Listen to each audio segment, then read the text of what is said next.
Welcome to People Doing Good for Others, where we celebrate, honor, and praise those in our communities who are truly making a difference. And we're grateful that your choice to be with us today, and it'll be a wonderful experience, I'm sure.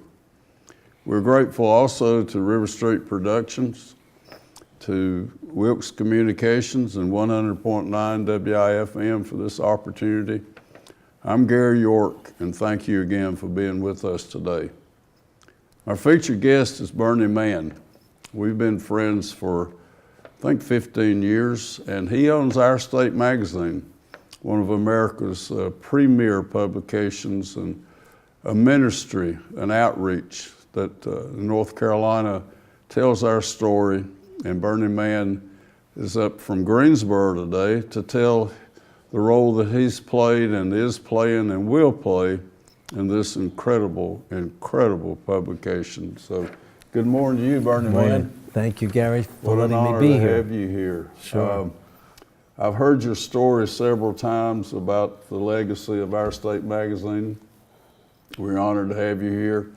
And I'd like for you to go back your call into journalism, and you've been involved in radio and TV and some other things too. So just a little background, if you will, for our Wilkes County group. Well, this magazine, Our State, was started in 1933 by Carl Gertsch. And it was probably not a good time to start any business in 1933, but he started the magazine then. And his idea was to have a magazine about North Carolina. As you can probably tell, I'm not from here, but neither was Carl Gertsch. He was from Yonkers, New York. So I feel a little bit better handling this magazine, knowing that the man who started it was a Yankee as well. So he got the magazine going, and over the number of years, up to 1941, he had gotten 23,000 paid subscribers, which is really the only asset that a magazine has, 23,000 paid subscribers.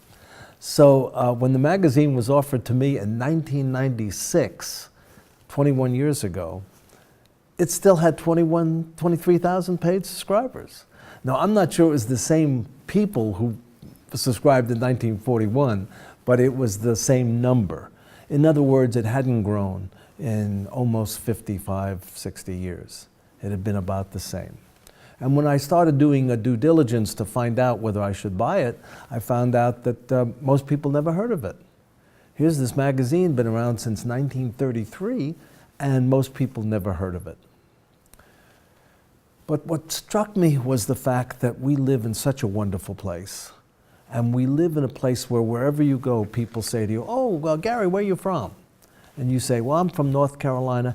You know what the answer is going to be. People are going to say, "Oh, that's a beautiful place." Mm-hmm.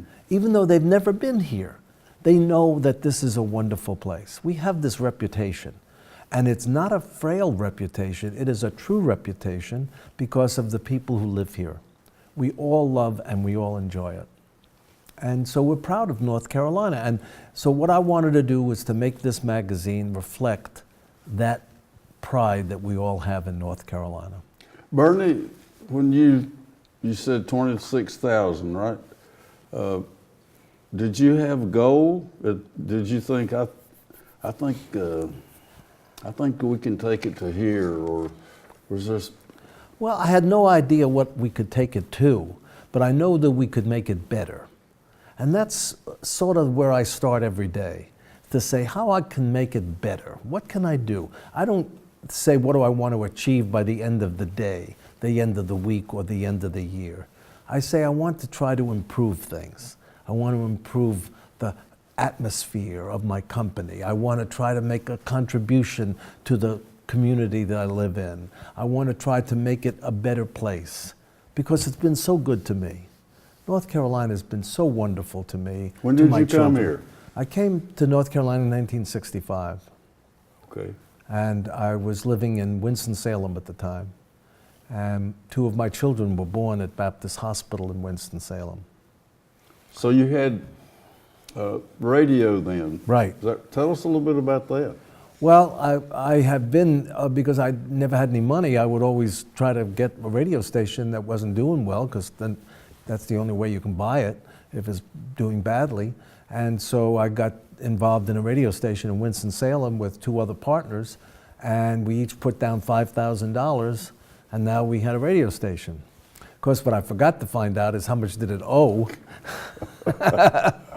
And so we took over all these debts, Yeah. but now we were in the radio business. So after 5 years, we've got it all paid off, and I said, I think I'm ready to try to be more than a 1/3 owner. Right. And so I looked for something that I could buy, and it was a radio station in Little Rock, Arkansas, that was catering to the black community. Yeah. And the black community couldn't afford to buy it, and the white community didn't want it. So here's a chance for me to buy something. And it was quite daunting, because in Little Wow. Rock, Arkansas, that was where Mr. Farber stood in the doorway, wouldn't let the kids go Yeah, to school. Sure. It's a very, very bigoted community. Yeah. And at that time in 1970, it was something that, again, nobody wanted. And it was a chance for me to try to do something in a positive way Yeah. to turn things around. And what I did there was to say, why couldn't that radio station be an important force in the community? Sure. Because so much of the music that was being played was by black artists. Sure. And the radio stations in Little Rock wouldn't play the Supremes, the Temptations. They wouldn't play any of the great music because they were black. Oh, no. So I said, wow, here's my chance. I'm going to play all of the outstanding artists who are, white people go to see them in Las Vegas, Yes, but they were yes. not putting them on the radio. So we put all those great artists on the radio, and all of a sudden, white people started listening to my radio station. And then I had a chance to do something that was really fun, and that was to have a Christmas parade. There wasn't a Christmas parade in Little Rock. So I've got the balloons that are in Philadelphia. Philadelphia has low balloons. New York has the high balloons, because the wires, the telephone sure, and the sure, electrical wires sure. are buried in New York, but they're not in Philadelphia. Yeah. So I was able to rent the balloons from Philadelphia, and so we put on a Christmas parade. Well, that was really fun. I got marching bands, and I got the balloons, and Did now you really? and here is Oh, this my. little black radio station putting on an event for the whole community in a positive way, doing Wow. something positive. So the next year, I got a new group of young people called the Jackson Five.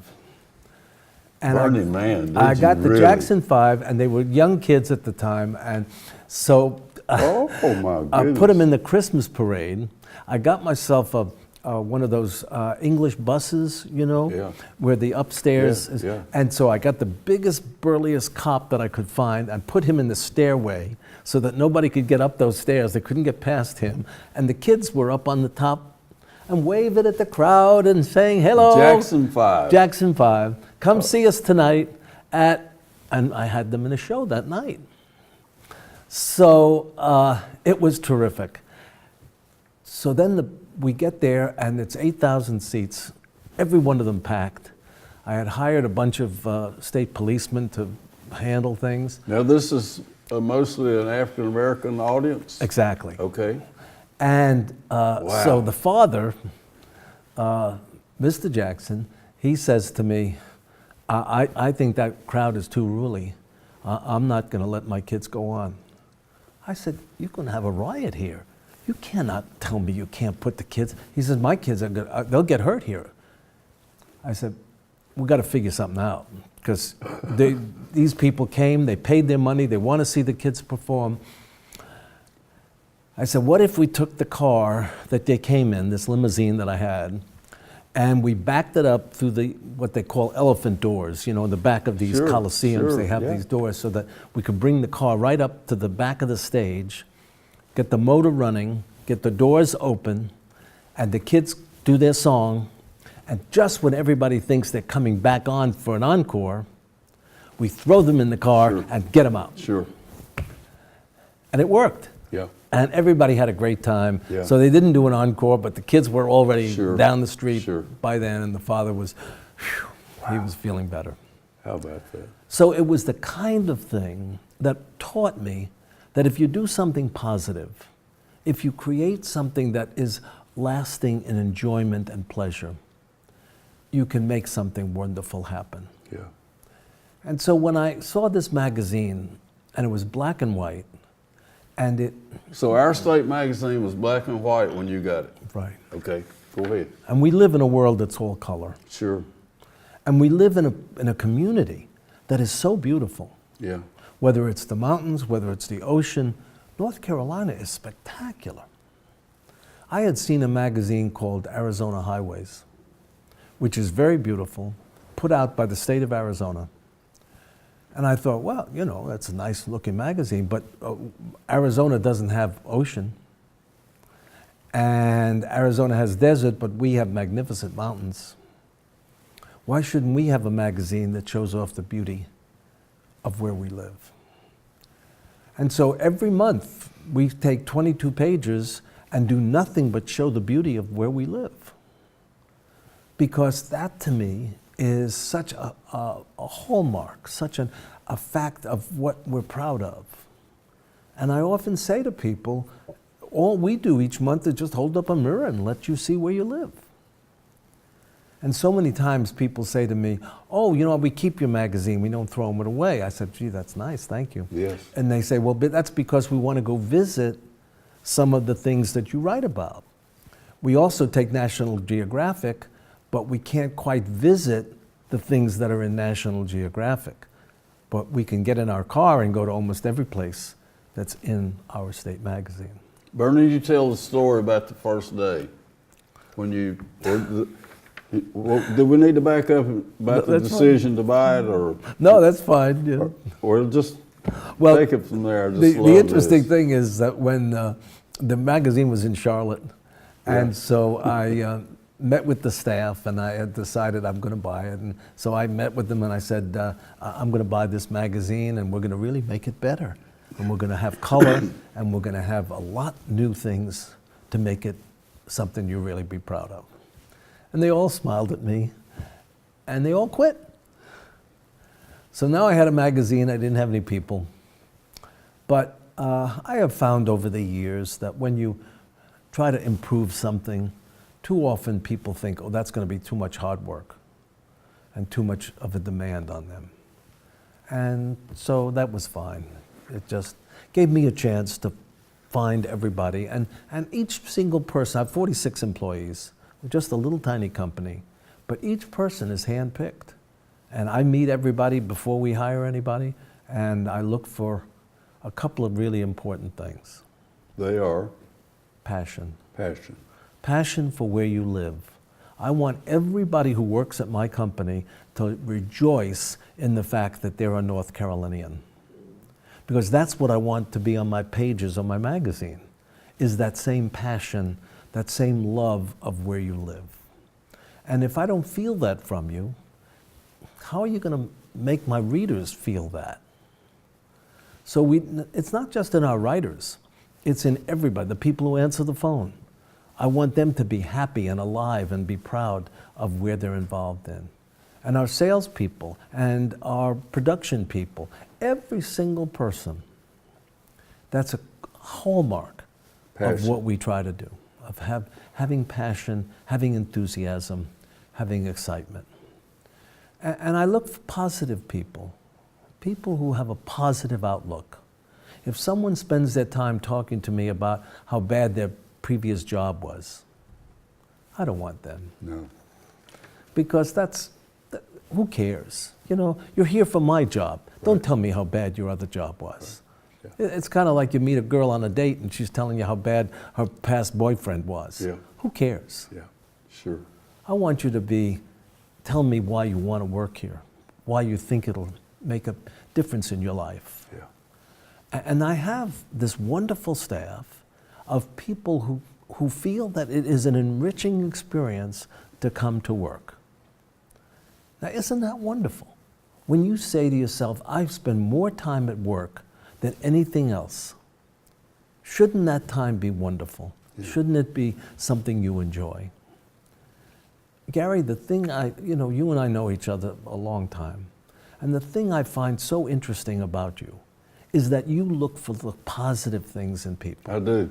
You write a newsletter that I don't know anybody in the newsletter, and I read it every single month because I love reading the stories about all the positive things you find in people. Yeah. Thank and you. I put that down after I read it, and I just feel better because it's so filled with the wonderful things that are happening in this community and the people. And you know what? They're all over. It isn't just in North Wilkesboro. Yeah, sure. They're all over. Yeah. Good things are happening. Yeah. Unfortunately, much of the media concentrates on the bad things that are happening. Yeah. Oh, yeah. And they think that's where they get their attention, is by saying how many people were in a fight, how many people robbed, how many people had bad marriages. Yeah, yeah. I think they miss out. Yeah. This community is a rewarding place. This community expects greatness out of us to do good, Yes. to matter in a special way. And we have Wilkes County Schools, we have Wilkes Community College, we have Wilkesboro, we have North Wilkesboro, we have the Yadkin River. Yes. And we just bond together in such a special way here. So your willingness to come up here is a reward for us, and it'll be a reward for you. No I'm question sure. about it. Every time I'm around you, Gary, I always feel good. Thank you. But I'll tell you something interesting that happened on Friday. Yeah. This past Friday. Sure. We had, there was a story that came out by Coach Jim Boeheim, Yeah. who was the coach of Syracuse University. And he said, there's no reason why we should ever have the tournament in Greensboro. We shouldn't go to small towns like that. So we thought, here's this wonderful opportunity. And then the city of Greensboro sends him a tweet that says, yes, you're right, you can lose in the first round anywhere you go. Oh, my goodness. That to me said, hey, there's a better way to say that. Yeah. That's a negative. We're in the positive business. So we sent out a tweet and we said, we love you. We're so sorry you don't understand anything about North Carolina, but we're going to send you a subscription to our magazine, and we're going to send you a box of barbecue, and we're going to tell you about the wonderful reasons why so many other New Yorkers have come and retired to the South, to Chapel Hill, to Wilmington, to Asheville, to North Wilkesboro. Yeah. The whole concept of what I like to do is, how can I take a story and spin it to make it positive? Yeah. Yeah. We got so much publicity out of that. We have 5,000 people who responded to our tweet. Did you really? Oh, Bernie Mann. It was just the most fun. Sure. So taking his negative comment and turning it around and saying, you don't understand us. This is a special place. Okay, we come from Charlotte to Greensboro. Let's go from there. Well, then we built the staff. We moved the magazine to Greensboro, where I live, and we built the staff first of small people, 2, 3 people, 5 people, 10 people. The person who was our editor, she came to see me. We were about 6 months into this adventure, and she said, I'd like to work here. And I said, well, that's nice. What do you do? And she says, well, I'd like to work here.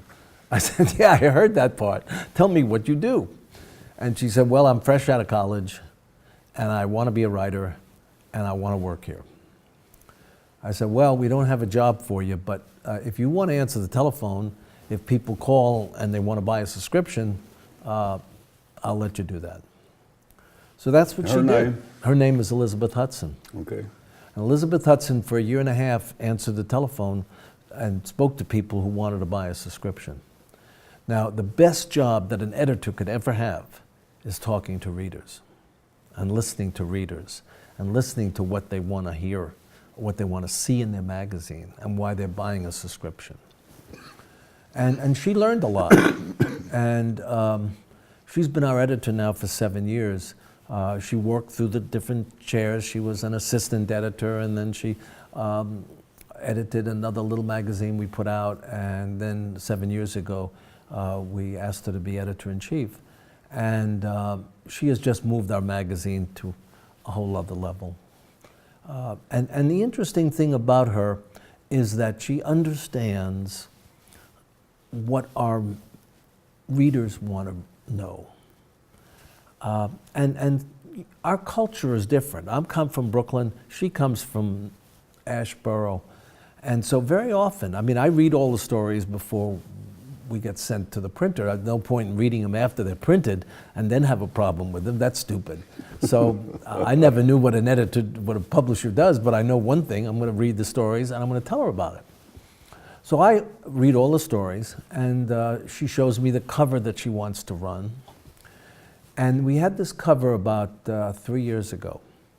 And the cover showed laundry on a clothesline. And I said, Elizabeth, this is not any good. I said, laundry on a clothesline means people are so poor that they don't have a dryer. Because that's what it was in Brooklyn. Yes. In Brooklyn, people hung their wash out. They didn't have a washer or a dryer when they didn't have enough money for it, so they'd wash the clothes by hand and then hang it out on a clothesline. She said, no, that's not it. She says in the South, people hang their clothes out because they want to get the smell of the fresh air into their clothes. I said, well, okay, I don't understand that part. She was right and I was wrong, because that is the essence. People love the smell of fresh clothes, fresh air. And just because you have a clothesline doesn't mean you don't have any money. Yeah. Bernie, it's this has just been an incredible experience. I wish you'd go through some of those little do's and don'ts, the things that we believe. Will you do that for us as we come the next segment for me? Sure. The things that are important to us is we share with our employees, we share with the people we work with. We say, what are the characteristics that we want to make sure is in our magazine, and what things we don't want to have? My magazine is now used in the 4th and 8th grades, because that's where they teach North Carolina history. Yes. And 4th and 8th grades, I know that because hundreds of school libraries buy a subscription to my magazine so they can have it in the classroom. Now that's a responsibility, I feel. I don't want anything in my magazine that a 4th or an 8th grader, 4th and 8th, 4th and 8th, would find objectionable or Wow. with any problem. So we're very careful in the things we put in the magazine. We have, for example, there was a spa that gave us an ad, and I called them and I said, I think the ad has, I mean, I appreciate the business, but the ad has a little bit too much cleavage in it. He said, oh, thank you very much for telling me, and I'll get you another ad. And then we had a beer who gave us an ad, and they had made the Hatteras Lighthouse into a beer tap. And I called them and I said, hey guys, that's not going to work in my magazine, because people who read my magazine, they love North Carolina. They're not going to think you making a beer tap out of an icon of North Carolina, the Hatteras Lighthouse, is going to be very funny. Yeah. And they said, oh no, it's really terrific and everybody loves it and it's really a great ad. And I said, well, maybe a great ad, but it's not going to be in my magazine. And they said, well, if you don't take this ad, you'll never get anything from us again. And they were right. We have never gotten anything from them. No politicals. No political. Political ads are mean-spirited. They're awful. And I don't want anything in my magazine that causes anybody to not have a good time. Yes. So everything we run, now that's a hard decision. You know, Gary, you're in the radio business and I was too. And political, they come with cash and they don't come with an envelope, they come with a shopping bag. Yeah. And I could use the money. Yep. But I think you have to stand by your principles. And I think you have to say, this is right and this is not right. For me. Yeah. Bernie, the scope today, how many subscribers? Just give us an overview, if you will. We now have 172,000 paid subscribers. We have more paid subscribers than any daily newspaper in the state of North Carolina. And we're second only to Texas Monthly as a statewide magazine in America. And I think, Gary, it's what you do every day, and that is, it is the positiveness of trying to make sure that there's nothing but a good time in our magazine, and the things you write and the things you put on the air. You make it so that that's a positive experience. I received a thank you note a couple weeks ago that said, "My late husband, you recognize the specialness in his name was Warren Taylor," and said, "and then you made it known." And I just was so drawn to that thank you of that, and that we can do that every day. Yes. We can make it known, the good about people. Yes. I'll have an opportunity today to talk about you time and time again, and I just can't wait to tell your story. You know, so let's make it known. Let's make the good known in people, and that's just a little bit of want to, isn't it? I brought Do that. with me the issue that's about to come out. It's not yet. It's going to be mailed on the 20th of March. And this is a bucket list of 42 chicken places that you don't know about. I mean, it's not the chains. There's only one chain that we mentioned, that's Bojangles. But outside of that, there's no chains. It's about all the wonderful places where there's fried chicken. Yeah. And fried chicken, we all love fried chicken. But how about the places where they, in gas stations? Yeah. How about the barbecue restaurants that have not just barbecue, but terrific fried chicken? Yeah. So we went all over the state and we found these 42 places. Some of them are hard to find. Yeah. And we have written about them in a special edition of our April issue. Bernie, Mann, you've honored us today in a special, special way. You know, the countless blessings. When you come, you bring good about life and hold people, as I say, in the light. And we want to thank Wilkes Communications and RiverStreet Productions, WIFM, and Our State Magazine. Thank you. So for the blessings you bring, I would love to say that, and I always want to say every day, if we'll take care of the giving, you know, the getting will come back to us, and you're being rewarded because of the goodness in life and recognizing that in people. I really think that so, Gary. I think that you don't get it back immediately, but you do get back goodness in some way or other. God bless you. Come Thank again, you, my friend. Bye-bye. Thank you for having me. Sure.